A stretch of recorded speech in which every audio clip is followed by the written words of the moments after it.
Bonjour et bienvenue pour le Metcon 15, le dernier de la semaine. On démarre avec un warm-up. 3 rounds.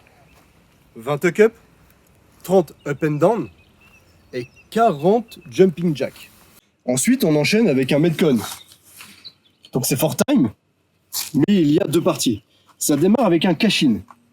Vous devez compléter 4 minutes de wall sit. C'est la chaise au mur.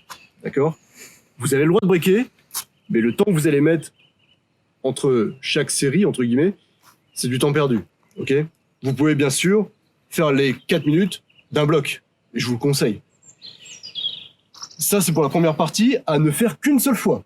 Ensuite, vous enchaînez avec 3 rounds de 100 mètres walking lunges. Ok ?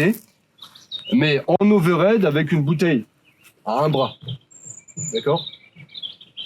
Là, nous, on va prendre une bouteille, mais vous pouvez avoir 1, 2 ou 3 bouteilles avec du scotch ou des lacets, ce que vous voulez, pour charger un peu plus lourd. Ou n'importe quel objet de la maison qui pourrait faire office de dumbbell. D'accord ? Ensuite, il y a 40 HSPU. Ça peut être aussi des pikes, si on ne peut pas faire d'HSPU ou si c'est compliqué, ou bien des push-ups. D'accord ? Vous avez un time cap global de 25 minutes pour rentrer tout ça. Je rappelle que le cash-in, il est à faire qu'une seule fois, qu'il y a après 3 rounds, et que les secondes que vous perdez sur le cash-in, c'est décompté du time cap global, directement. Ok ? Alors ça, ce sont les standards et les mouvements. Maintenant, on va faire la démonstration avec Thibaut. Nous avons 3 rounds avec 20 tuck-up. Donc là, vous avez les talons décollés, vous touchez le sol, vous devez remonter, joindre, toujours pieds joints, coller les genoux au niveau de la poitrine et poser les mains au sol, ok ? Vous repartez, vous touchez le sol derrière, vous remontez et vous enchaînez les reps comme ça. Up and down, on en fait souvent, c'est comme les burpees, sauf qu'on ne descend pas et on ne saute pas. Ok ? Et ensuite, on a les jumping jacks. Donc là, on saute et on envoie les mains au-dessus de la tête.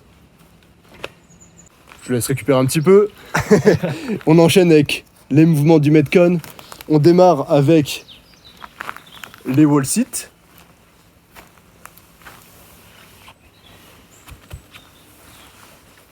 Donc là, descends un petit peu Thibaut. Voilà. Angle droit, on a le dos collé contre le mur, la tête collée contre le mur. Les mains ne doivent pas toucher les jambes et ne doivent pas toucher le mur non plus. Ensuite, nous avons les walking lunge avec la bouteille d'eau en overhead à un bras.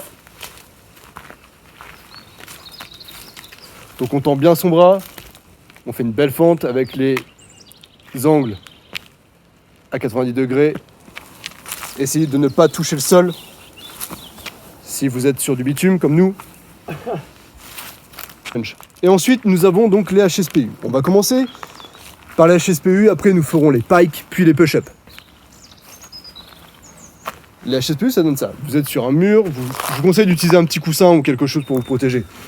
Vous descendez, vous avez le droit bien sûr d'utiliser le keeping. Vous pouvez aussi les faire en strict, d'accord ? Donc là, Très bien Thibaut. Donc là, votre tête doit obligatoirement toucher votre coussin ou le sol et déplier entièrement les bras. Ensuite, pour le pike. Pour le pike, vous avez les jambes le plus tendues possible. Votre tête touche le sol et vous remontez. Pareil, vous pouvez utiliser un petit coussin si vous le voulez. Et pour terminer, le dernier mouvement, ce sont les push-ups. Donc là, les mains un peu plus larges que les épaules, vous descendez bien gainé au sol, pec au sol, et vous remontez. Vous dépliez bien les bras sur la remontée. Une erreur que j'ai faite, ce n'est pas des wall sit-up, mais c'est des wall sit tout court. Je vous souhaite bon courage, et à la semaine prochaine.